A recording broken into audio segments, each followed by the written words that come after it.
Assalamualaikum warahmatullahi wabarakatuh. Alhamdulillahirabbil alamin.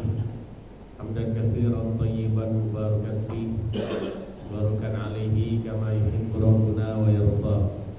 Wa asyhadu an la ilaha illallah wahdahu la syarikalah. Wa asyhadu anna Muhammadan abduhu wa rasuluhu sallallahu alaihi wasallam. Wa ala alihi wa ashabihi wa man ihtada bihadihi wa istanna bi sunnatihi ila yaumiddin. Fa inna ahsanal kalami kalamullah wa khairal hadi hadi Muhammadin sallallahu alaihi wasallam.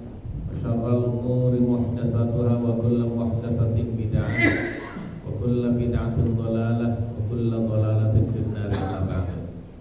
Bapak-bapak, ibu, jemaah kaum muslimin dan muslimat, jemaah Masjid Hidayah yang dimuliakan oleh Allah. Alhamdulillah, segala puji dan syukur kita selalu panjatkan kehadirat Allah Subhanahu wa taala semata, karena semua kenikmatan, kemudahan, kebaikan, kebahagiaan yang kita rasakan dalam hidup ini semua berasal dari Allah. Semua karena izinnya, karena pertolongannya, dan juga tentu karena takdirnya, jemaah sekalian, yang itu menuntut kita untuk menggunakan nikmat tersebut untuk beribadah pada Allah, untuk mengabdi padanya, untuk taat padanya, ya jemaah sekalian. Dan itulah hakikat kita bersyukur pada Allah. Karena makna bersyukur adalah menggunakan setiap nikmat yang Allah berikan pada kita sesuai dengan tujuan utama kita hidup di dunia, yaitu ibadah padanya. Yang berarti ketika kita menggunakannya untuk maksiat, berarti kita sudah berkurang kesyukurannya, jemaah sekalian. Tentu saja harus kita sempurnakan kesyukuran dengan cara bertobat kepada Allah. Jadi seperti itu ya mas sekalian. Jadi tidak ada tujuan lain kita diberikan semua nikmat itu melainkan untuk ibadah kepadanya. Jadi bukan untuk bermain-main santai-santai terus, tidak ya mas sekalian. Karena hidup ini begitu singkat, ya, sehingga kita tidak bisa gunakan untuk hanya sekedar santai saja. Hidup kita adalah untuk ibadah dan mengetahui gimana tata cara ibadah. Karena Allah Subhanahu wa taala menyuruh kita untuk ibadah, maka Allah juga mewajibkan kita untuk belajar tentang tata cara ibadah itu agar bisa sah. Jadi tidak hanya sembarang ibadah, tapi ibadah yang benar-benar diterima oleh Allah. Kita usaha aja mas sekalian. Kita usahakan untuk bisa ikhlas, ya, dengan cara kita belajar bab akidah dan tauhid. Sebab kalau kita tidak belajar bab akidah dan tauhid itu, kita ketergantungan kepada manusia itu kuat, sehingga seorang bisa mengharapkan sanjungan dan pujian dari orang lain dari amal soleh yang dia lakukan, ingin dimuliakan, dihormati dan sebagainya. Kemudian sehingga ibadah kita juga harus menjadi ibadah yang sesuai dengan tata cara Nabi, ya. Makanya kita harus belajar fikih ya mas sekalian, fikih ibadah, ya, agar kita benar-benar ibadahnya sesuai dengan tata cara ibadah Nabi. Baik jemaah sekalian yang dimuliakan oleh Allah, kita akan melanjutkan praktek atau tata cara atau pembahasan ibadah yang berikutnya jemaah sekalian. Setelah kita selesai bab wudu, kemudian selesai bab mandi ibadah atau mandi wajib, enggak hanya mandi wajib aja, pokoknya mandi ibadah yang di dalamnya ada mandi wajib dan mandi sunnah seperti kemarin, masih ingat ya Bapak Ibu sekalian. Kita akan pelajari bab masalah tayamum, ya, seperti itu. Terkadang kalau kita ingin namanya wudu dan juga mandi harus menggunakan air, tapi kan nggak setiap kondisi kita ketemu air terus gitu. Ya juga nggak setiap kondisi kita bisa menggunakan air jemaah sekalian. Apakah saat itu kita tidak beribadah, nggak sholat? Jawabannya adalah tidak jemaah sekalian. Allah memberikan kita jalan keluar untuk tetap ibadah, untuk tetap boleh ibadah, Pak. Ya tetap boleh ibadah, yaitu dengan cara kita bertayamum. Nah, baik jemaah sekalian, pembahasan pertama, poin pertama kita akan bahas adalah apa sih definisi tayamum jemaah sekalian. Tayamum itu asal kata dari tayammama ya tayammamu, maknanya adalah menuju, sengaja, Pak. Maknanya menuju atau sengaja, ya. Kemudian maknanya secara, nah ini berdasarkan firman Allah juga yang mirip dengan makna sengaja, Pak. Allah Subhanahu wa taala berfirman yaitu dalam surat Al-Baqarah ayat 267, wala tayammamul khabitha minhu tunfiqun, dan Dan janganlah kalian sengaja menyedekahkan ya harta kalian sudah buruk, Pak. Jadi harta yang sudah buruk nggak bagus disedekahkan, Pak. Nah, gitu ya. Ini tidak boleh. Nah, di sini Allah Subhanahu wa taala mengatakan wala tayammumul khabitha minhu tunfiqun. Yang berarti mana tayammum itu maknanya adalah sengaja. Maknanya sengaja ya atau berniat ya seperti itu. Nah, kemudian maknanya secara definisi, secara istilah itu apa ya Mas? Ini itu maknanya adalah al-qasdu ila as-sa'idit thayyibi lit-tathhiri listibahati ma yubihuhu al-wudu' wal ghuslu bi syara'it mahsusatin ala wajhin mahsus. Jadi jamaah sekalian, maknanya adalah tayamum itu adalah ibadah dengan kita menuju debu yang suci. Dengan kita menuju debu yang suci. Ya. Untuk bersuci, Pak, pasti. Dalam rangka memperbolehkan apa saja yang diperbolehkan oleh wudu dan mandi dengan syarat-syarat khusus dan tata cara yang khusus. Ya, itu makna tayamum menurut definisi sebagian ulama. Kita bahasnya gitu saja, Pak. Atau dalam kata lain, tayamum itu adalah ibadah dengan cara mengusapkan debu pada wajah dan telapak tangan atau dan tangan gitu ya, dalam rangka untuk memperbolehkan apa yang diperbolehkan oleh wudu dan mandi. Karena gini jamaah sekalian, ya, karena begini, kalau kita dalam kondisi berhadas, ya kita harus wudu dulu, Pak, untuk sholat. Dalam kondisi berhadas kecil harus wudu dulu kalau mau sholat, kalau mau menyentuh mushaf, kalau kita mau tawaf, ya. Kalau kita dalam kondisi hadas besar, kalau ibu habis haid gitu ya, untuk bisa melakukan 3 ibadah mulia ini, sholat, menyentuh mushaf dan juga tawaf, itu harus dengan mandi janabat atau mandi wajib. Nah, ternyata terkadang kita mengalami kondisi hadas besar dan hadas kecil nggak ada air. Maka saat itu disinilah fungsi dari tayamum sebagai pengganti dari 2 ibadah mulia, yaitu wudu dan mandi wajib, jemaah sekalian, agar kita boleh sholat. Sebab kalau dalam kondisi hadas kecil, hadas besar, kita langsung segera sholat nggak boleh, Pak, nggak boleh. Nah, bolehnya tuh kalau dilakukan wudu dulu sebelumnya, bolehnya kalau dilakukan mandi wajib dulu sebelumnya. Nah, sebagai pengganti karena kita tidak bisa melakukan hal yang memperbolehkan itu, maka kita melakukan opsi lain, ya, opsi lain atau gantinya yaitu berupa tayamum. Itu definisinya, jamaah sekalian. Adapun definisi atau adapun pendalilan, dalil disyariatkannya tayamum adalah firman Allah sendiri. Allah Subhanahu wa taala berfirman setelah Allah menyebutkan tentang hadas besar, wa in kuntum junuban fattahharu. Habis itu dalam surat Al-Maidah gitu, Pak ya. Surat Al-Maidah ayat 6 dan surat An-Nisa juga ayat 243. Ya, itu disebutkan seperti itu jamaah sekalian. Bahwasannya surat An-Nisa ayat An-Nisa 43 jamaah sekalian ya. Itu disebutkan falam tajidu ma'an fatayammamu sa'idan thayyiban famsahu biwujuhikum wa aydikum. Pada dalam ayat yang lain famsahu biwujuhikum wa aydikum minhu. Jadi kalau kita mengalami hadas besar seperti junub, kemudian hadas kecil seperti kita habis buang air besar atau kecil, kita ingin wudu tapi tidak menjumpai air setelah mencarinya, maka bertayamumlah kalian dengan debu yang suci, yaitu dengan cara mengusapkan debu tersebut pada wajah dan tangan.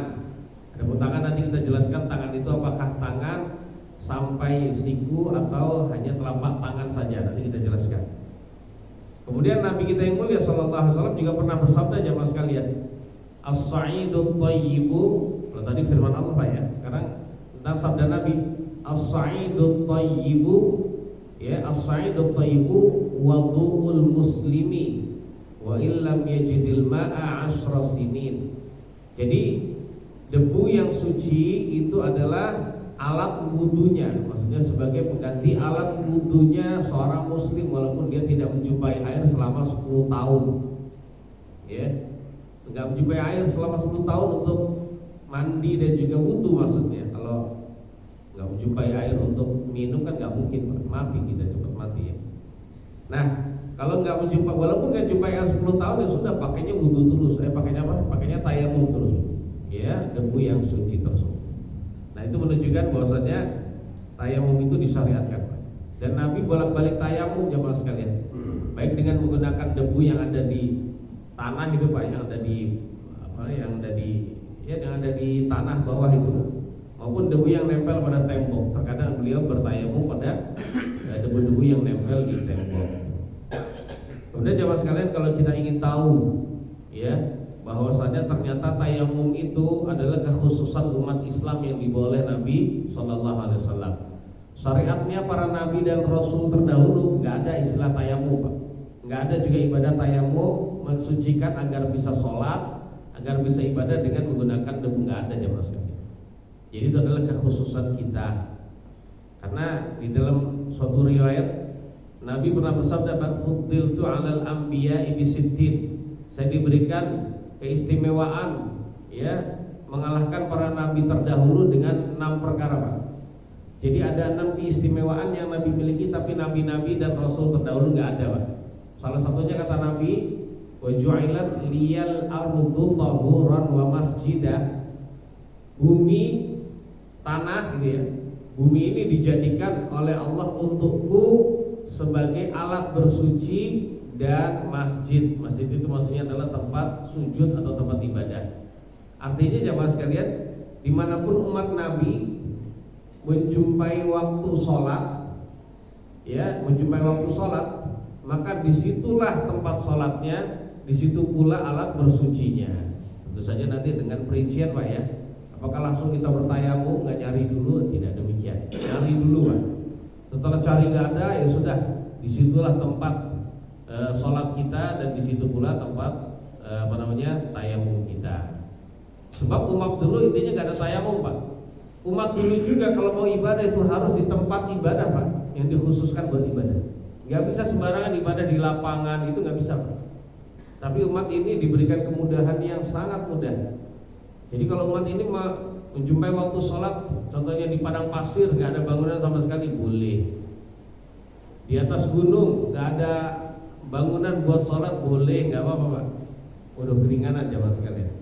Jadi umat Islam itu udah diberikan banyak bonus keringanan.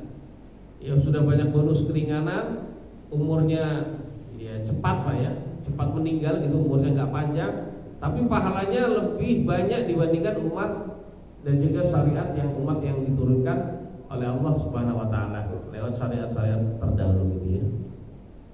Kemudian jemaah sekalian, tentang masalah tayamum. Tayamum itu tadi kita jelaskan ya, bahwasannya semua mazhab ulama tayamum itu sebagai pengganti wudu dan mandi ketika tidak ada air atau sulit menggunakan air. Sulit menggunakan air maknanya ada air namun nggak bisa menggunakan air, dikarenakan nanti kita jelaskan sakit atau kondisi yang lain, Pak ya. Seperti itu. Ini adalah mazhab dari para ulama ya. Kemudian jemaah yang dirahmati oleh Allah Subhanahu wa taala, tentang masalah tayamum ini juga berlaku ternyata jemaah sekalian adalah bagi orang yang sudah tiada. Kan kita tahu orang sudah tiada jemaah sekalian, sudah meninggal, harus dimandikan gitu, Pak ya. Nah, ini untuk orang yang hidup aja udah nggak ada air. Untuk orang yang hidup saja mandi wajib aja tidak ada air jemaah sekalian. Maka untuk orang yang sudah meninggal, apakah juga harus dipaksakan ada air? Air yang digunakan minum oleh orang-orang yang hidup, apakah direlakan untuk orang yang sudah meninggal agar dimandikan? Jawabannya tidak, jawabannya tidak. Itu sama fungsinya, maksudnya itu dengan cara orang yang meninggal ditayamumkan. Kalau dia tidak bisa tayamum lagi, berarti kita tayamumkan dia. Seperti itu jemaah sekalian. Tata caranya sama seperti nanti tayamum.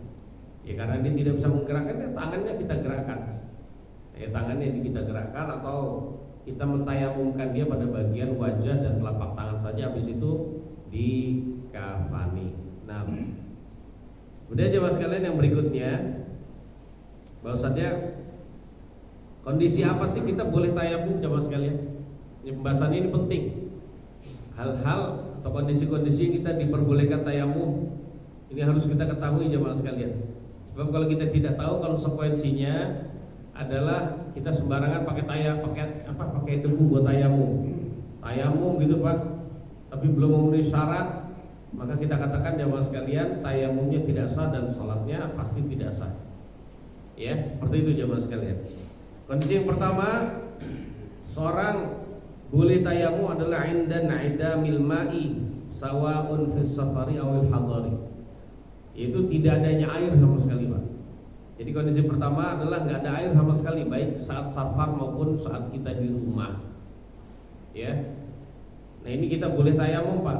Namun dengan syarat nyari dulu Pak. Sebab kalau sekedar nggak ada air di rumah kita tayamum, nggak sah langsung Pak.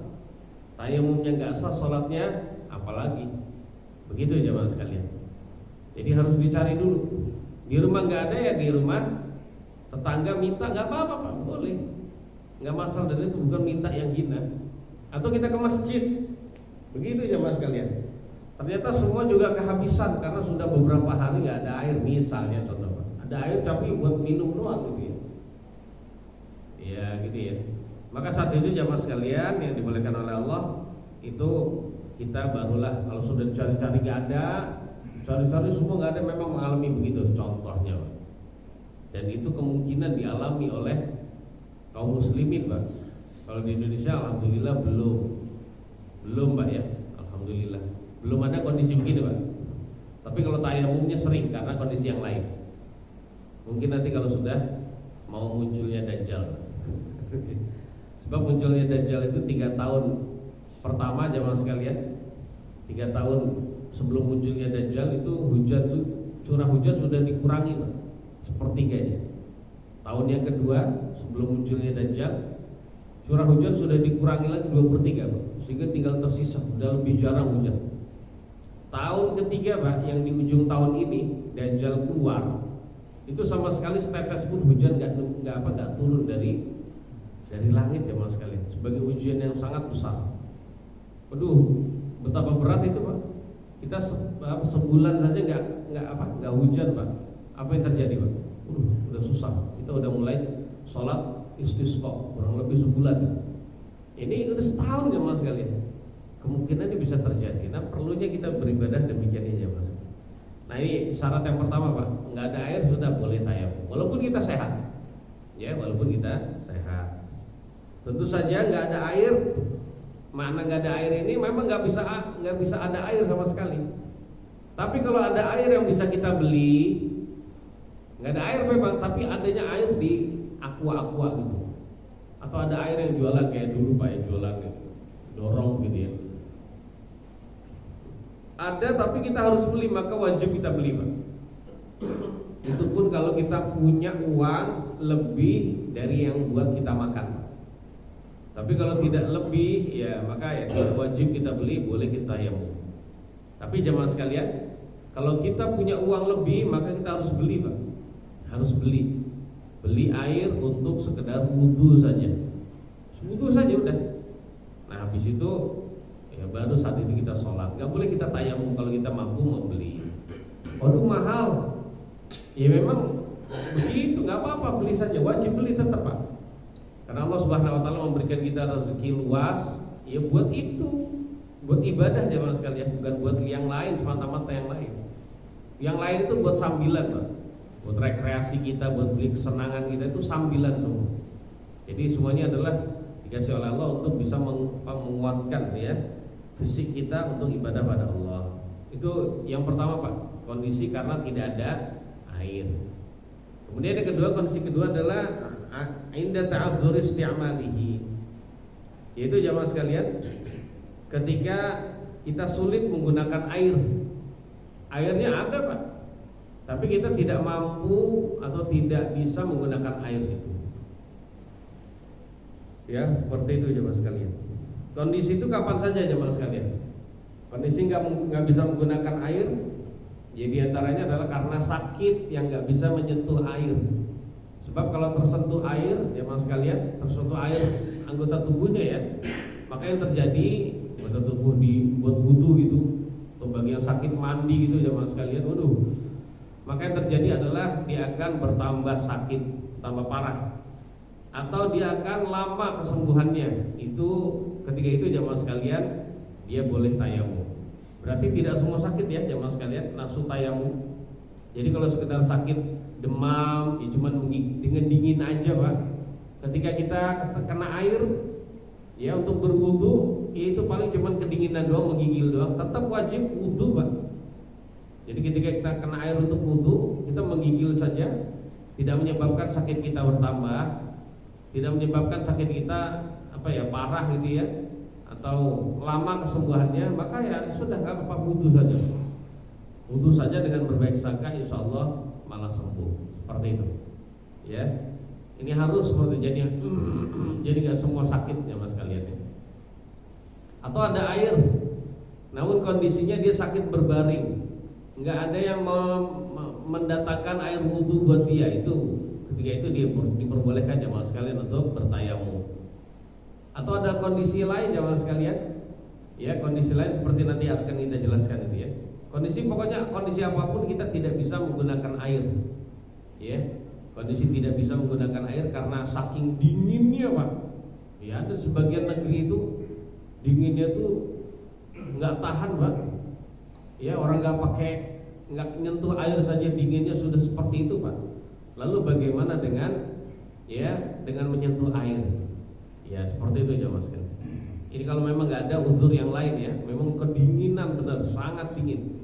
Untuk dipanasi juga nggak ada, ya sudah berarti ketika itu tidak mengapa tayamum. Nah, udah jemaah sekalian yang dirahmati oleh Allah Subhanahu wa taala, tidak disyaratkan safar yang diperbolehkan tayamum, ya tidak disyaratkan safar tersebut harus safar yang panjang, yang lama, Pak. Artinya kalau safar jemaah sekalian, safar itu yang pendek maupun yang yang panjang itu diperbolehkan untuk tayamum. Bapak Ibu sekalian, kalau ingin tahu apa sih sebabnya turunnya syariat tayamum? Turunnya sebab syariat tayamum itu jemaah sekalian adalah lewat keberkahan keluarganya Abu Bakar. Ya, suatu ketika jemaah sekalian yang dirahmati oleh Allah, Nabi dan para sahabat keluar melakukan safar jemaah sekalian. Ya, ini kisah Aisyah sendiri. Nah, saat itu Aisyah ikut safar bersama dengan Nabi. Jadi jemaah sekalian, kata Aisyah, kami pernah pergi bersama Nabi di sebagian safar beliau. Aisyah ngikut itu jemaah sekalian. Ketika kami berada di kawasan Baida atau Zatul Jais, ini nama kawasan Pak ya. Tiba-tiba kalung saya, kata Aisyah, itu hilang. Kalung saya hilang, putus dari lehernya gitu ya, habis itu hilang. Kemudian Nabi ya sudah, Nabi berdiri mencari dan meminta tolong kepada para sahabat untuk ikut mencari juga kalungnya Aisyah. Ya dicari-cari ya mas kalian, ternyata ya singgahnya ternyata Nabi dan para sahabat itu di tempat yang gak ada air dan mereka juga gak bawa air. Tempat itu gak ada air, Nabi dan para sahabat juga gak bawa air Pak, ya, karena persediaan air sudah habis Pak. Dan ketika itu waktu sholat datang. Waktu sholat datang orang belum ada yang sholat Pak. Belum sholat ya karena mencari-cari air, gak ada air. Bawa air juga gak ada gitu ya. Ini setelah ini di waktu malam hari jemaah sekalian. Akhirnya Nabi dan para sahabat ya di waktu subuh itu jemaah sekalian, mereka tetap dalam kondisi belum ketemu air. Gak ketemu air Pak. Ada sebagian sahabat Nabi yang sholat tanpa wudu dan juga tanpa tayamum, karena tayamum belum ada. Udah akhirnya mereka sholat saja semampunya gitu. Kemudian di pagi hari juga itu jemaah sekalian, ternyata Allah turunkan ayat tayamum. Ya, fatayammamu sa'idan thayyiban. Sudah kalian bertayamumlah dengan tata cara yang Nabi ajarkan seperti nanti jemaah sekalian. Ya sudah akhirnya turun syariat tayamum. Ya. Jadi ternyata jemaah sekalian, nah kisahnya itu Pak ya, kan Nabi nyari-nyari, habis nyari-nyari kan Nabi capek tidur gitu. Nabi tidur di pahanya Aisyah, ya di hanya Aisyah. Ya, jadi saking mesranya Nabi dengan Aisyah gitu ya mas sekalian. Nah ternyata Abu Bakar yang diprotes sama orang-orang gitu. Abu Bakar gimana nih? Apa namanya? Karena mencari kalungnya Aisyah ini, kita tidak bisa pergi, kita malah singgah beristirahat terus di sini, tidak pergi-pergi, tidak bergerak di tempat yang nggak ada air, kita sendiri nggak bawa air. Coba kalau nggak hilang itu Aisyah itu kalungnya, kita bisa pergi dan bisa dapat air. Abu Bakar ya juga. Akhirnya Abu Bakar mendatangi Aisyah. Dan Aisyah itu dimarah-marahin sama siapa? Sama Abu Bakar. Namanya anaknya Pak ya. Dimarah-marahin gitu. Nabi saat itu ada di situ Pak. Nabi ada di situ itu. Tapi Nabi dalam kondisi tidur. Ya dimarah-marahin. Ternyata di pagi hari malah turun ayat tayamum. Nah sahabat Nabi bersyukur kepada Allah Subhanahu wa taala dan juga bersyukur kepada Abu Bakar, jazakallahu khairan. Ya jazakallahu khairan. Syukran. Terima kasih wahai keluarganya Abu Bakar. Ayat tayamum ini bukanlah keberkahan pertama kali yang turun lewat kalian wahai keluarganya Abu Bakar. Artinya ayat tayamum ini turun lewat keberkahan kalian. Dan ini bukan keberkahan yang pertama turun lewat kalian. Ya seandainya nggak ada keluarganya, seandainya tidak ada takdir Allah gitu masih banyak. Kemudian tidak ada keluarganya Abu Bakar, maka nggak ada syariat tayamum. Jadi yang bikin adanya tayamum karena apa? Ya Aisyah itu hilang, apa namanya? Kalungnya Aisyah itu hilang. Nah jadi seperti itu. Dan setelah turun ayat tayamum, Nabi diberitahu ada sahabat Nabi yang sudah sholat tanpa wudu dan juga belum ada tayamum, jadi tanpa tayamum. Terus Nabi diemin aja, Pak. Nabi diemin aja dan tidak menyuruh mereka ngulangi ulangi sholat. Udah ada tayamum, nggak ada gitu ya. Jadi demikian. Nah, kemudian jemaah sekalian yang dirahmati oleh Allah Subhanahu wa taala, ada kondisi ini kasus-kasusnya tayamum banyak. Ada kondisi di mana orang itu jemaah sekalian memiliki air yang cukup untuk sebagian anggota tubuhnya saja. Jadi untuk anggota tubuhnya saja air. Misalnya air yang digunakan contohnya ya sepertiga dari inilah Pak. Sepertiga dari air gelas ini. Punya sepertiga dari air ini digunakan untuk sebagian anggota saja. Habis cuci telapak tangan, habis itu dia kumur-kumur wajah, habis airnya. Namanya wudu kan nggak cuma sampai wajah Pak ya. Ya perlu anggota yang lain, wajib anggota yang lain. Nah terus pertanyaannya apakah dia harus tayamum? Jawabannya jemaah sekalian adalah iya, boleh dia langsung tayamum Pak. Sekali lagi dia boleh langsung tayamum. Kalau dia airnya cuma cukup buat sebagian anggota saja, namun anggota yang lain tidak bisa diteruskan wudunya, maka sudah dari awal tayamum. Diperkirakan cuma buat kumur doang ini, ya sudah berarti saat itu langsung ke tayamum. Boleh jemaah sekalian. Kemudian ada kasus lagi jemaah sekalian. Ada orang yang bawa air, akan tetapi dia mengkhawatirkan dirinya atau mengkhawatirkan teman safarnya Pak, atau mengkhawatirkan kendaraannya haus kalau menggunakan air itu untuk wudu. Nanti kendaraan saya nggak minum.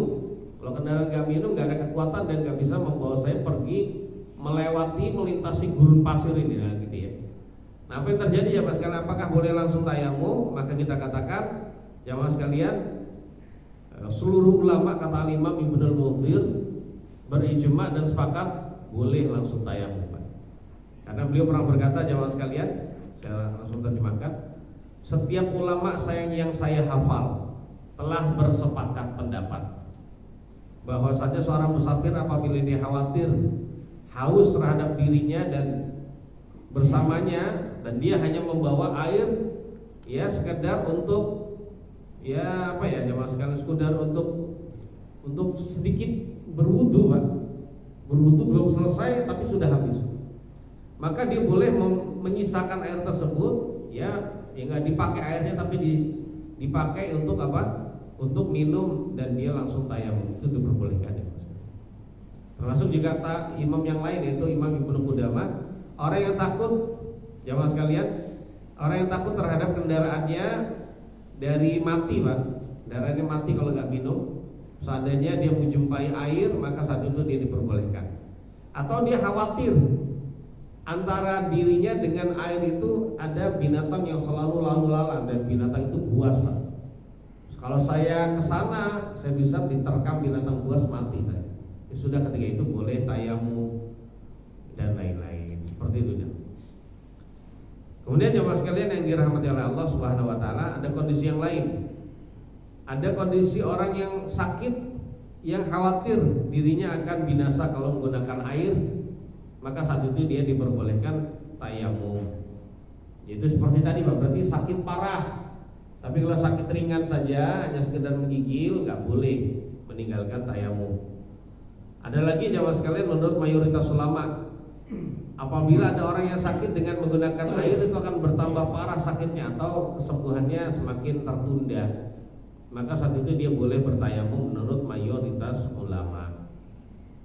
Kemudian ada lagi jemaah sekalian, orang yang punya luka. Nah ini dia nih, orang yang punya luka. Gimana jemaah sekalian? Orang yang punya luka gimana? Apakah dia langsung ke tayamum gitu? Contohnya luka di kepalanya, luka di kepala dan dia harus mandi janabat. Mandi janabat.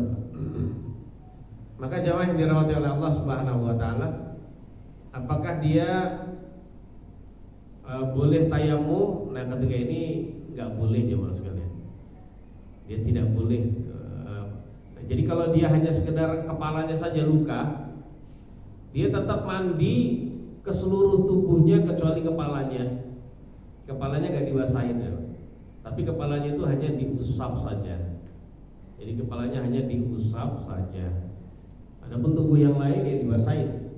Tapi adapun yang lain, yang tubuh yang luka itu diusap saja jemaah sekalian. Seperti itu ya jemaah sekalian. Jadi kemudian yang berikutnya ada lagi permasalahan. Ini sebelum kita tata cara tayamum jemaah sekalian. Ada orang yang khawatir dirinya tuh dingin sekali kalau menggunakan air karena untuk mandi janabat. Dia juga diperbolehkan, Pak. Menurut mayoritas ulama, kalau dia khawatir kalau dengan dingin itu membuat dia sakit, kemudian parah sakitnya, dia diperbolehkan untuk menggunakan tayamum, menggunakan debu untuk tayamum. Dan kita saat itu kita tidak diperbolehkan merugikan dan membahayakan diri sendiri. Ya, demikian jemaah sekalian. Jadi tentang masalah hal itu kita tetap diperbolehkan tayamum. Karena ada sahabat Nabi yang dalam kondisi begitu dia tayamum, Nabi diam saja dan justru membenarkan penafsiran dia tentang janganlah kamu membunuh. Ya, ini firman Allah, jangan kamu membunuh diri sendiri. Sesungguhnya Allah Maha Penyayang, ya terhadap kalian. Allah aja penyayang, kalian juga harus penyayang. Nah di sini sebagian sahabat Nabi akhirnya nggak mau mandi, Pak. Nggak mau mandi karena itu tadi takut dingin dan itu akan membuat dia celaka. Jadi akhirnya dia tayamum dan Nabi saat itu membiarkan dia. Menafsirkan demikian yang berarti menunjukkan boleh, Pak. Sebab kalau salah itu sudah ditegur Nabi, Pak. Ulangi kamu tetap harus mandi. Nah gitu ya. Dan Nabi saat itu tidak. Kemudian jamaah sekalian, ya tentu saja kalau zaman sekarang kalau sekedar kedinginan kan ada pemanas air. Ya dihangatkan air itu, Pak. Ya dihangatkan air, setelah dihangatkan atau dipanaskan segera dipakai, Pak. Segera dipakai. Karena dalam cuaca yang ekstrim sekali, Pak. Puluhan derajat di bawah minus 0 gitu ya, di bawah minus 0 gitu ya. Atau di bawah 0 derajat itu benar-benar bisa membuat air cepat dingin lagi. Nah kondisi itu bisa kita gunakan segera untuk mandi setelah dipanaskan. Kemudian ada lagi jamaah sekalian yang dirahmati oleh Allah, ada orang yang mengalami sempit waktu kalau menggunakan air. Kalau dia menggunakan air untuk wudu, waktu sholat segera berakhir. Apakah dia boleh bertayamum? Ya jamaah sekalian, apakah dia boleh bertayamum? Jamaah yang dimuliakan oleh Allah Subhanahu Wa Taala. Ya jawabannya adalah nih dia contohnya gini, Pak. Contohnya dia bangun tidur 3 menit, bukan 3 menit, 2 menit sebelum maghrib dan dia belum sholat asar baru bangun, tidur siangnya kelamaan gitu. Ya sudah dia bangun cepat-cepat Pak. Akhirnya waduh 2 menit lagi azan gitu. Di luar itu sudah pada kedengeran gitu, udah persiapan mau azan gitu ya, azan maghrib maksud saya. Nah apa yang dia lakukan? Apakah dia kalau wudhu kan agak lama tuh Pak? Apakah dia harus tayamum cepat begitu seperti nanti kita tata cara kita jelaskan sehingga dia bisa segera sholat? Maka kita katakan jamaah sekalian, dia tidak boleh bertayamum walaupun waktunya habis, nggak apa-apa. Karena ketika itu dia kondisinya ketiduran. Orang yang ketiduran itu jamaah sekalian, atau orang yang lupa, itu ada uzur. Bahkan sampai habis waktu sholat sekalipun itu tidak mengapa. Ya, jadi tidak mengapa jamaah sekalian. Dan di antara uzur itu adalah dia melakukan wudu walaupun itu sampai menghabiskan waktunya. Selesai wudu waktunya habis, sehingga dia sholat dalam waktu sholat asar di waktu maghrib, itu tidak mengapa, nggak masalah jamaah sekalian, diperkenankan. Ya, jadi jangan dia langsung ke tayamum gitu Pak, tidak boleh. Kemudian jemaah yang dimuliakan oleh Allah Subhanahu Wa Taala, ya, yang berikutnya adalah tayamum itu jemaah sekalian disyariatkan kepada kita kalau memang bisa Pak ya. Kalau memang bisa setelah datangnya waktu. Sebab tayamum itu merupakan taharah darurah. Jadi cara bersuci yang darurat jemaah sekalian. Kalau belum datang waktunya enggak usah tayamum dulu Pak. Karena bisa jadi nanti ketika datang waktu ada air.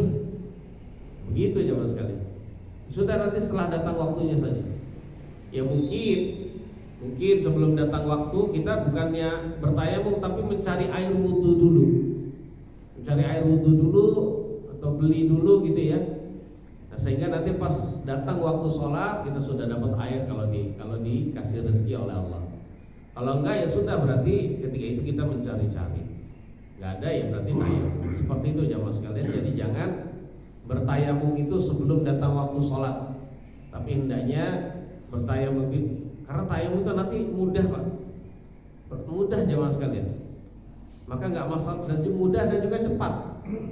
Ya maka ketika itu jamaah yang dimuliakan oleh Allah, jangan kita bertayamum sebelum datangnya waktu. Tungguin waktu datang, baru ketika itu kita bertayamum. Tapi itu pun setelah dicari banyak. Ingat, wajib mencari dulu. Nah, kemudian jamaah sekalian, sebagian ulama mengatakan debu yang digunakan untuk tayamum adalah debu yang berada di atas bumi ini Pak. Debu yang kalau kita pukul gini Pak, itu ada ngepul debunya gitu. Itu yang digunakan untuk tayamum seperti itu ya Mas.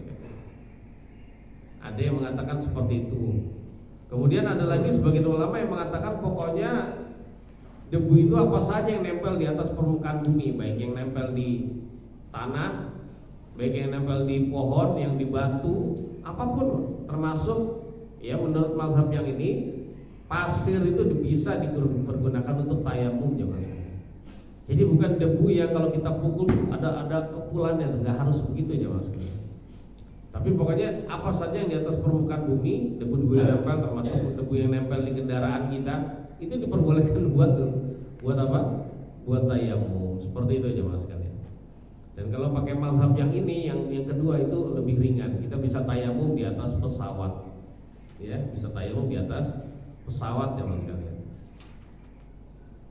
Kemudian ada lagi nih kondisi faqidut tahurain. Orang yang tidak menjumpai dua alat bersuci. Wudu, air pun tidak, tayamum pun tidak bisa Pak. Jadi air untuk wudu nggak bisa, debu untuk tayamum pun tidak bisa Pak. Kira-kira di mana Pak? Debu nggak bisa Pak. Ya, debu nggak bisa, gitu ya. Sampai debu juga nggak bisa dia, nggak bisa menjumpai. Nah orang seperti ini contohnya dia seperti kaum muslimin ya, naudzubillah, yang diikat oleh atau yang diikat oleh orang kafir Pak, diikat tangannya di suatu tiang. Ya, dan datang waktu sholat dia untuk berwudu juga nggak bisa, untuk apalagi bertayamum juga nggak bisa Pak. Namanya tangannya diikat. Maka dalam kondisi seperti itu jamaah sekalian, dia tetap wajib sholat sesuai dengan kemampuan dia. ya sesuai dengan kemampuan dia, dan ketika itu setelah dia sholat kewajibannya sudah gugur dan tidak harus mengulangi nanti ketika uzurnya itu hilang. Ya demikian ya Mas. Karena sahabat Nabi yang tadi Pak, yang sholat tanpa wudhu sebelum turunnya ayat tayamum, itu termasuk orang yang sholat tanpa wudhu dan tayamum. Itu Nabi diemin aja ya Mas kalian. Berarti insya Allah itu menjadi dalil bahwasanya orang yang tidak bisa menjumpai dua alat bersuci disebut faqidut tahurain. Itu bahasa yang biasa itu di kalangan para ulama. Faqidut tahurain, orang yang tidak menjumpai atau orang yang tidak memiliki dua alat bersuci, maka dia sah ya sholat dalam keadaan tanpa wudhu dan tanpa tayamum. Ya seperti itu jamaah sekalian. Kemudian jamaah sekalian, kita sekarang menginjak tentang tata cara tayamum, tentang tata cara tayamumnya. Tata cara yang pertama dari tayamum jamaah sekalian yang dirahmati oleh Allah Subhanahu wa taala adalah kita sebagaimana wudhu kita wajib niat, tayamum pun sama, kita wajib niat. Ya harus berniat di dalam hati kita. Pertanyaannya, niat apa kita saat tayamum? Kalau wudhu kan jelas, saya wudhu niatnya untuk menghilangkan hadas kecil dalam hati kita, katakan seperti itu. Tapi kalau tayamum gimana Pak? Nah ini ulama juga beda pendapat. Ya boleh seperti itu sebagai pengganti wudhu, maka niatnya tayamum juga boleh niat tayamum untuk menghilangkan hadas kecil. Kalau dia berhadas besar junub, saya niat tayamum untuk menghilangkan hadas besar, seperti itu. Ya. Ada lagi yang mengatakan jamaah sekalian, niat tayamum itu tidak menghilangkan hadas. Sebab niat tayamum itu adalah untuk memperbolehkan sholat, memperbolehkan sholat saja. Sebab kalau kita tanpa wudhu nggak boleh sholat Pak. Nah sedangkan untuk pakai air nggak ada, ya sudah berarti saat itu kita niat tayamum dalam itu saya niat tayamum untuk sholat, untuk boleh sholat gitu Pak. Nah demikian. Ala kulli hal antum boleh mengamalkan salah satu dari keduanya, silakan. Kalau yang kedua tadi, pendapat yang kedua adalah pendapat mazhab Asy-Syafi'i dan juga Hambali di negeri kita. Jadi diperbolehkan Pak. Yang pertama boleh, yang kedua juga boleh. Yang jelas kita tayamum gitu Pak ya. Yang jelas ada niat dulu Pak, wajib itu. Kemudian yang berikutnya adalah sebagaimana awal wudhu kita disunnahkan baca bismillah, maka tayamum pun kita disunnahkan baca bismillah, gitu ya jemaah sekalian. Jadi gimana Pak? Bismillah. Kemudian setelah itu jemaah sekalian, kita memukulkan tangan kita pada tanah, pukulkan Pak, dengan kondisi tangan terbuka, telapak tangan jari-jarinya terbuka, plek ini Pak. Nah gitu. Jelas? Setelah itu jamaah sekalian, tujuannya apa terbuka? Supaya ketika kita memukul begini, debu itu juga masuk pada sela-sela jari-jari jamaah sekalian. Bismillah. Nah, nempelkan Pak ya. Nah karena yang nempel di tangan kita debunya itu banyak, maka kita bisa ringankan dengan cara kita tiupkan. Atau boleh diginiin Pak. Ya, dia untuk apa namanya? Untuk menurunkan debu nggak terlalu banyak. Jelas? Setelah itu wajah jemaah kalian. Mengusap wajah. Mengusap wajah mulai dari atas, terus sama seperti kita mau membasuh wajah dengan air jemaah kalian. Sini sampai sini. Nah, jadi termasuk bagian jenggot di mana sini di brewoknya gitu ya, termasuk juga bagian jenggot yang ada di dagunya. Kalau itu masih bagian dari wajah ya. Jadi bagian wajah saat kita membasuh dengan air juga begitu, maka tayamum pun demikian sampai sini. Nah gitu ya. Jadi dikenakan dikenakan debunya. Bisa Pak ya? Bisa. Setelah itu jamaah sekalian, setelah mengusap wajah, maka diperbolehkan langsung ke telapak tangan. Jadi boleh juga nggak menepuk lagi, gitu ya. Jadi boleh nepuk, boleh tidak. Nah, namun dari hadis yang sahih itu tepukannya sekali saja Pak. Berarti menunjukkan nepuk yang wajib atau yang nepuk yang wajib untuk bisa dapat debu itu adalah wajibnya sekali saja, Pak. Wajibnya sekali saja. Nah, setelah itu ada pendapat nih, saya pakai satu pendapat dulu, Pak ya. Telapak tangan ini, Pak, telapak tangan kanan dibasuh dengan kiri, telapak kiri dibasuh dengan tangan, habis itu begini. Selesai. Udah, Pak ya. Jadi diusap-usap ya, diusap-usap sela-sela jari. Selesai, Pak. Nah, itu kalau pendapat yang mengatakan tayamum itu hanya sampai telapak tangan saja. Itu pendapat dari hadis yang sahih riwayat Imam Al-Bukhari. Jadi pendapat ini mengatakan wajah dan telapak tangan. Tangan itu maksudnya adalah telapak tangan, tidak sampai siku. Namun jamaah sekalian, yang ingin sampai siku juga jangan kita salahkan. Nggak apa-apa. Itu dengan cara kalau dia ngambil lagi air, ngambil lagi debu, terus diringankan lagi atau ditiup, gitu ya. Itu dibasuhnya begini, Pak. Basuhnya begini. Basuhnya 4 jari itu begini. 4 jari, habis itu pas di lengannya tuh digenggam gini sampai siku gini, kembali ke sini. Nah, akhirnya bertemu lagi 2 ibu jari. Ini memang caranya seperti itu. Kemudian ininya gini lagi. Terus ininya diusap. Ini nggak boleh ada ini apa ya? Nggak boleh ada apa? Lengan. Jadi saya ulangi. Ini seret. Nah, ketemu lagi 2 jari. Kayak burung dah. Gini ya, seperti itu. Nah, demikian itu juga nggak perlu disalahkan. Tapi kalau saya milih pendapat jamaah sekalian hanya sampai telapak tangan saja. Jadi seperti itu. Nah, bahkan ada hadis juga yang sampai sini, Pak. Gitu ya. Sampai sini dan ketiak seret. Ada hadis gitu. Namun hadis yang menjelaskan tayamum itu sampai ketiak dan juga pundak, begitu juga sampai siku, hadisnya lemah menurut banyak ahli hadis. Ya, namun makanya saya milih pendapat sampai telapak tangan saja. Jadi demikian. Kemudian yang berikutnya jamaah sekalian, sampai setengah 6 Pak ya pertanyaannya. 35. Oh, 535. Yang berikutnya jamaah sekalian, apa sih pembatal tayamum itu? Ternyata tayamum yang kita sudah lakukan itu bisa batal. Nah, ternyata pembatal tayamum itu adalah pembatal wudu juga.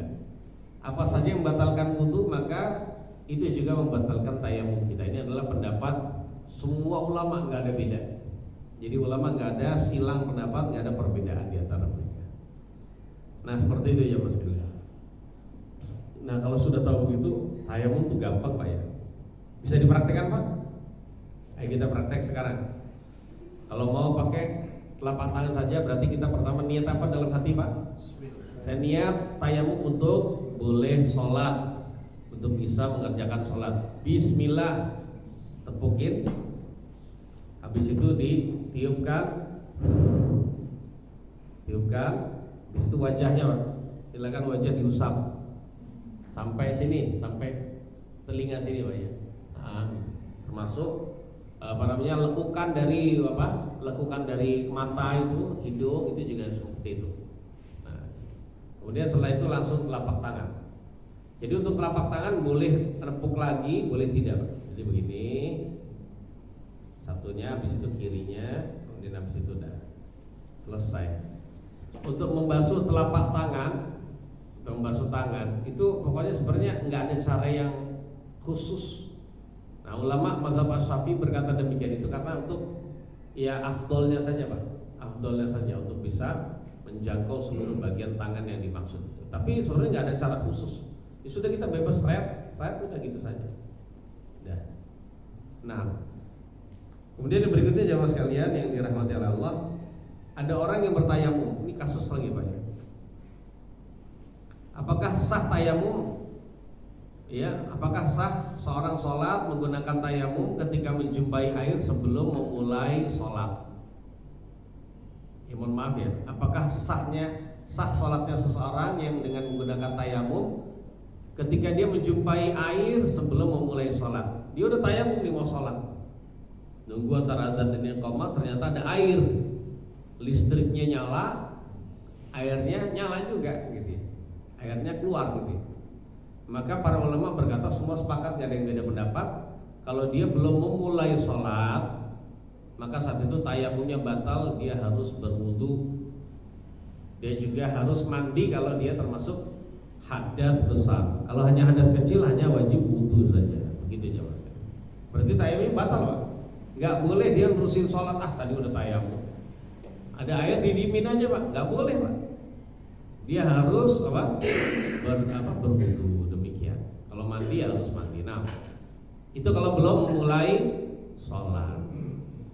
Kemudian kasus berikutnya kalau seseorang sudah masuk dalam sholat, pokoknya sudah takbiratul ihram sampai sebelum salam, kok datang air, Pak? Airnya nyala, ada orang jualan air. Ya kalau dulu jualan air gimana, Pak? Kedengeran tuh suara kling, rodanya gitu ya, ada air gitu. Yang kita juga punya duit untuk beli, Pak. Ya, punya duit untuk beli. Maka jamaah sekalian yang dirahmati oleh Allah, ini yang membuat para ulama beda pendapat. Pendapat yang saya pilih jamaah sekalian adalah pendapat dia tidak perlu membatalkan sholat, terusin sholat menggunakan tayamum, dan dia tidak usah memutus sholat, sholatnya sah. Karena berdasarkan dalil-dalil yang ada, diantaranya jamaah sekalian, Allah Subhanahu wa taala berfirman, "Wala tubtilu a'malakum." Jangan kalian membatalkan amalan kalian. Ini sudah beramal, jangan dibatalkan. Tidak boleh jemaah sekalian. Enggak boleh keluar dari sholat karena sebab ada itu. Kemudian alasan yang lain, bahwasannya jemaah sekalian, berwudu itu punya waktu sendiri. Sholat juga punya waktu sendiri. Nah, ketika itu dia sudah melaksanakan kewajiban apa? Kewajiban dan sudah memenuhi waktunya untuk bersuci. Nah, sekarang adalah waktunya sholat, bukan waktu untuk berwudu lagi. Paham nggak, Pak? Karena sekarang waktunya ibadah, berarti waktunya sendiri, Pak. Nggak perlu kita menyempatkan untuk berwudu lagi, tidak perlu seperti itu ya.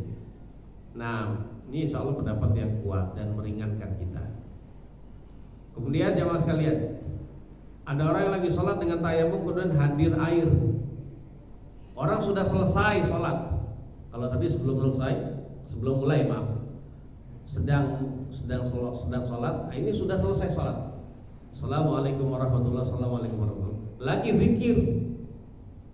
Atau kita lagi udah pulang sholat. Ternyata di rumah udah ada air, Pak. Di rumah sudah ada air. Dan itu masih waktu sholat. Masih waktu sholat subuh misalnya. Pertanyaannya, apakah kita harus mengulangi sholat dengan wudu? Jawabannya jamaah sekalian, ini ulama juga beda pendapat. Ya, kita pilih pendapat yang tidak usah ngulangi sholat. Ya, tentu saja kalau usah ngulangi sholat dengan wudu gak perlu, Pak. Ini pendapat banyak sekali ulama yang mengatakan demikian itu. Jelas, Pak ya? Jadi tidak perlu mengulangi, karena semua kewajiban sudah kita penuhi, ya sesuai dengan waktunya masing-masing. Nah, seperti itu jamaah sekalian. Namun memang nggak wajib. Ya ulang, Pak ya. Memang tidak wajib, tapi dianjurkan ngulangi, Pak. Nggak wajib ngulangi, tapi dianjurkan ngulangi. Ya selagi memang ada waktunya, karena memang ada dalil jamaah sekalian. Ada dalilnya. Dalil ini adalah hadis riwayat ya yang diriwayatkan jamaah sekalian oleh salah satu imam ahli hadis. Ya, jamaah sekalian, bahwasanya jadi sahabat Nabi Abu Sa'id Al-Khudri radhiyallahu anhu, beliau bercerita ada dua orang laki-laki melakukan safar. Di tengah jalan datang waktu sholat. Keduanya nggak bawa air dan nggak ada air setelah jalan. Akhirnya keduanya berwudu jamaah sekalian. Keduanya berwudu dengan debu yang suci, lakukan sholat.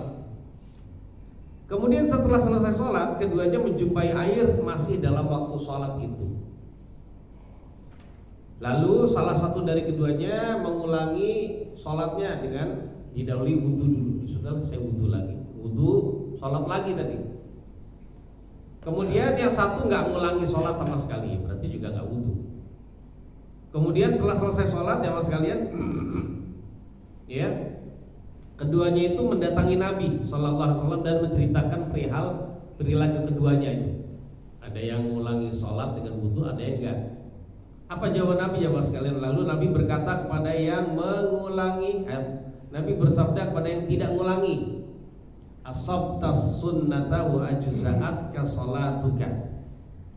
Kamu sudah menetapi sunnah, sudah menetapi ajaran saya. Sunnah ini maksudnya ajaran Nabi Pak. Kamu telah menetapi sunnah, maksudnya ajaran saya, sudah tepat dengan ajaran saya, dan sholatmu sudah sah. Begitu Pak. Karena mana sunnah di sini bukan sunnah yang itu Pak, bukan sunnah yang kalau dikerjakan berpahala, kalau ditinggalkan itu adalah tidak berdosa, tidak demikian. Mana sunnah di sini adalah kamu telah menetapi sunnah, maksudnya telah tepat dengan ajaran saya, sholatmu sudah sah. Dan Nabi bersabda kepada yang berwudu dan ulangi sholat lagi, lakal ajru marratain. Untuk kamu yang ulangi sholat, kamu dapat pahala 2 kali, dapat pahala 2 kali lipat. Dua-duanya dipuji Nabi Pak. Tapi yang berarti menunjukkan yang lebih utama di antara kedua siapa Pak? Yang ulangi sholat. Ya berarti dianjurkan tapi tidak diharuskan. Wallahu a'lam bishawab. Saya kira langsung saja pertanyaan Pak. Silakan, monggo silakan Bapak langsung. Assalamualaikum warahmatullahi wabarakatuh. Nah ini Ustaz, kita tuh sering dihadapkan pada situasi mana yang harus didahulukan atau diutamakan. Semisal dalam situasi safar pakai kendaraan umum, misalnya naik bus begitu, kemudian pada waktu tertentu itu kita akan beristirahat di rest area atau rumah makan, dan misalnya itu setelah masuk waktunya isya gitu ya, setelah isya. Jadi artinya kita setelah isya di rest area atau rumah makan. Nah artinya kan kita melewatkan maghrib di atas kendaraan. Nah, ini lagi safar nggih Pak? Safar. Iya, safar pakai kendaraan umum. Iya, bukan hanya sekedar kita pergi jalan-jalan. Ya, safar jauh ya, kayak ya jauh ya. Pulang kampung lah gitu ya, naik bus gitu. Nah, ini Mbak Gino pulang ke Wonogiri mana? Nah, di mana yang harus didahulukan? Melaksanakan sholat maghrib di kendaraan dengan bertayamum, karena air kan pasti menjadi terbatas hanya untuk keperluan keperluan ya belakang gitu ya. Bertayamum dan melaksanakan maghrib di waktu itu, atau kita nanti akan jamak takhir di rest area di rumah makan, tapi dengan konsekuensi apakah umur kita nyampe gitu. Umur, oh baik, Masya Allah. Baik. Ya. Jadi jamaah sekalian yang dirahmati oleh Allah, kondisi ini kita nggak boleh sholat maghrib. Ini kalau kondisi seperti ini Pak ya, kita nggak boleh sholat maghrib dengan menggunakan tayamum dan di atas kendaraan. Karena demikian ini kita tidak sah, nggak boleh jamaah sekalian. Kalau kita mengetahui, ini apabila kita mengetahui nanti di waktu isya itu nanti akan berhenti di rest area, ya sudah gitu saja. Nanti kita kan akan jamak takhir gitu saja. Jadi jangan memaksakan maghrib pada waktunya. Semua sholat tepat waktu. Ya itu bagus Pak, karena memang menjamak sholat saat safar itu tidak wajib. Ya, tidak wajib. Nah ketika itu kita boleh melakukan sholat sendiri-sendiri di masing-masing waktu. Tapi kalau kondisinya seperti itu Pak, nggak ada air, sholatnya juga duduk, jangan dilakukan Pak. Justru itu bisa potensi sholat kita tidak sah. Dari sisi kita nggak memenuhi syarat untuk tayamum, karena nanti juga ada air Mas. Karena waktu isya itu juga sebenarnya juga waktu sholat maghrib. Kita melakukan sholat maghrib di waktu isya itu belum keluar dari waktunya maghrib, boleh. Jadi dikasih keringanan bagi orang yang safar ketika itu Pak. Sebagaimana kalau kita melakukan sholat maghrib langsung ke isya, maka saat itu waktu maghrib pun juga waktu isya, gitu loh. Ya gitu. Maka caranya saat itu ditunda saja, nanti sampai mana? Sampai kita melakukan sholat jamak takhir. Pertanyaannya lagi, sehingga kita bisa sholat sempurna tuh Pak, di rest area, air banyak melimpah, sholatnya berdiri. Karena kita sehat, jamaah sekalian, dikasih nikmat oleh Allah, sehat bisa berdiri. Ya sudah sempurna, selesai dengan sholat jamak takhir. Maghrib 3, isya 2. 2 itu kalau tidak ikut jamaah dengan imam setempat. Tapi kalau ikut imam setempat, isyanya ya tetap 4, gitu Pak ya. Pertanyaannya tadi Bapak, ya bagus ya, gimana? Kalau saya jamak takhir, saya khawatir nanti ajal saya menjemput di sana, sehingga saya belum sholat isya. Enggak apa-apa Pak. Ketika itu kita menunda sholat masih pada waktunya. Menunda sholat pada waktunya, dan kita nggak ada niat untuk meninggalkan sholat, cuman hanya menunda nanti saja. Ketika dia meninggal, dia tidak dikatakan mati meninggalkan sholat, tidak Pak. Yang dikatakan dia mati meninggalkan sholat kalau dia sampai habis waktunya nggak sholat juga, saat itu dia mati meninggalkan satu sholat.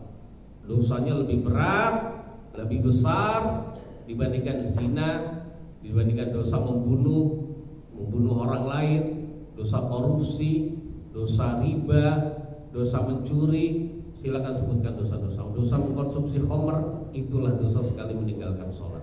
Ngeri ya, maksud. Begitu Pak, nggak usah khawatir. Kayak ibu-ibu juga, ibu-ibu kan nggak diwajibkan sholat berjamaah di masjid. Pas datang azan, bapaknya ke masjid, ibunya mungkin lagi sibuk masak. Ntar dulu dah, sholat jam 1 aja. Keringetan di dapur, tar. Dia ntar itu bukan niat untuk meninggalin sholat. 1:30 ajal menjemput ibu itu. Maka ya ibu itu nggak dosa Pak. Ya, sang ibu itu tidak dosa, perempuan itu nggak dosa. Ya. Dan dia juga tidak perlu kita kodokkan sholatnya, nggak perlu Pak. Nggak ada dalilnya mengkodokkan sholat orang yang ada mengkodokkan puasa Ramadan, puasa wajib. Tapi mengkodokkan mengkodokkan apa tadi? Sholat itu tidak ada. Nah, seperti itu Pak. Nah, silakan Pak. Sama seperti orang wafat, dia meninggalkan hutang puasa, dia akan bayar nanti aja. Dan secara kebiasaan dia tidak pernah menunda mengqadha siam Ramadan sampai datang Ramadan berikutnya, enggak. Cuma nunda aja, ntar bulan Sya'ban aja. Biar bersama-sama dengan keluarga gitu, istri dan sebagainya. Ya, enggak apa-apa boleh. Sebelum datang bulan Sya'ban, ternyata beliau sudah tiada, gitu ya. Ya sudah, dia enggak dosa dan ahli warisnya disyariatkan, diperbolehkan, ya, disyariatkan, bahkan diperintahkan Nabi dengan perintah anjuran untuk mengqadhakan bagi jenazah, seperti itu. Silakan, Allah a'lam. Cukup Pak begitu, enggak usah khawatir, Masya Allah. Ada lagi Pak, silakan. Iya, monggo Pak. Waalaikumsalam. Bagaimana istilahnya lagi safar gitu, maksudnya safar tapi di padang pasir. Terus dia buang air kecil gitu. Nah, dia kan nggak bisa membersihkannya. Apakah langsung tayamum langsung bisa? Membersihkan apa Pak? Nah, buang air kecilnya. Kan nggak ada air kan di padang pasir gitu. Iya. Dia kan buang air karena bulat gitu. Nah, bagaimana untuk membersihkannya sebelum dia mau sholat? Ya bisa kalau sekarang itu pakai tisu Pak. Kan bersihkan kemaluannya kan, yang najis. Iya, bisa dengan menggunakan tisu, bisa dengan menggunakan batu itu, bisa Pak. Jadi kemaluan dibersihin pakai itu. Nah demikian. Bisa menggunakan apa lagi Pak? Ya tisu itu. Dan pokoknya apa saja yang menghilangkan aja. Tisu gitu ya, kan pada pasirnya, tisu hanya pasir aja gitu. Apakah bisa gitu? Pasir itu gimana ya? Jadi dilumurin gitu pasir. Jadi pada pasir nggak di batu, hanya pada kayak pasir di pantai gitu kan. Ya istilahnya nggak ada batu. Nah, Untuk bersihkannya gimana nih? Kalau tisu nggak? Kalau tisu nggak ada, Iya. ya sudah berarti nggak bisa disucikan, Pak. Nggak bisa disucikan. Ya karena mensucikan itu batu, atas tisu gitu ya. Kemudian apa lagi? Daun ya, memang ya seperti itu, Pak. Nah, adapun kalau tidak berarti saat itu sudah pasir itu tidak bisa seperti itu. Ya, ini setahu saya seperti itu, jadi tidak bisa. Nah, berarti solusinya berarti ya sudah nggak apa-apa, ya nggak usah disucikan. Tapi kemudian kalau datang sholat gimana? Ya mudah-mudahan nanti pas apa namanya, kalau sudah datang waktu sholat ya sholatlah dalam kondisi semampunya segitu aja. Kondisi mungkin kemaluannya ada najisnya, ya daripada dia menunda sholat, karena lebih baik dia menjaga waktu sholat walaupun dalam kondisi dia najis, Pak. Baju ganti nggak ada, baju bisa diganti, Pak, tapi kan kemaluan tetap najis, nggak boleh, Pak. Ya sudah sholat dalam kondisi semampunya. Maka jemaah sekalian, dalam kondisi demikian, sebagai seorang muslim yang baik, yang tahu dia akan sholat, dia usahakan persiapan semuanya itu. Apalagi dia melewati ya jalur yang gunung pasir, yang nggak ada apa-apa gitu. Ya dia harus persiapkan, nanti saya persiapkan, ini lama ini. Saya melintas gunung pasir berjam-jam, khawatir buang air besar. Ya dia siap-siap bawa tisu, begitu, Pak. Atau dia bawa bongkahan batu. Bongkahan batu, habis itu dia usap itunya, duburnya, habis itu dibuang gitu. Semua persiapan orang beriman itu persiapan. Bagaimana ibu-ibu, ya kaum wanita, ketika mau safar, datang waktu sholat pasti sudah bawa mukena gitu. Kalau memang ya memungkinkan seperti itu. Kalau memang di masjid-masjid nggak ada, dia bisa bawa mukena. Persiapan semua, karena dia menganggap bahwasannya hidup itu buat melaksanakan sholat saja. Adapun aktivitas lain itu semua sambilan semua, penting tapi tidak lebih penting dibandingkan sholat. Maka utamakanlah sholat ya daripada hal-hal yang lain. Begitu, Pak. Sehingga apa saja yang membuat kita sholat sempurna nanti di jalan itu kita persiapkan. Gak cuma persiapkan makanan saja, Pak. Sebab sholat bagi orang beriman itu adalah nutrisi bagi jiwa dia. Dia tidak hanya menyediakan nutrisi bagi fisiknya, tapi juga bagi hati dan juga jiwanya. Seperti itu, Pak. Wallahu a'lam bishawab. Oke, silakan. Waalaikumsalam warahmatullahi wabarakatuh. Seperti itu ya, mungkin itu kalau nggak ada air ya, Pak. Oke, Pak. Tapi ini kita sementara itu seperti di perjalanan ini kita bawa tisu, karena ada tisu basah gitu, Pak. Ada tisu basah gitu. Iya. Itu termasuk air juga, bukan untuk wudhu seperti tisu basah. Tisu basah bukan air. Tisu basah bukan air. Bisa nggak bisa, itu bukan. Seandainya tisu basah kita bisa peres, terus ada air itu juga nggak bisa mensucikan, Pak. Karena air itu sudah berubah wujudnya menjadi bukan, jadi dari air mutlak ke air yang berada baunya, Pak. Sama seperti kita bersuci dengan air teh gitu. Jadi air teh, Pak.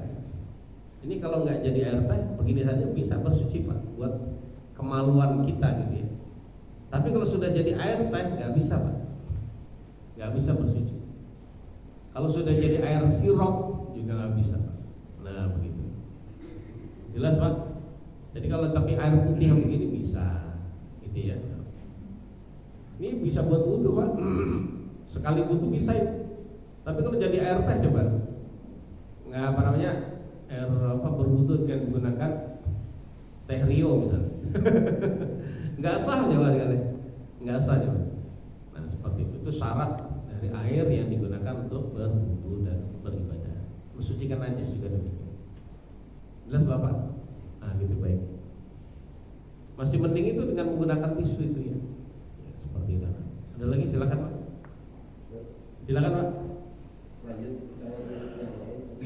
Iya, monggo. Kayaknya dengan bertayamum di, kalau tadi kan di transportasi udara itu kan ada air ya, cuman khawatir terhadap keselamatan orang banyak, maka dianjurkan bertayamum. Misalnya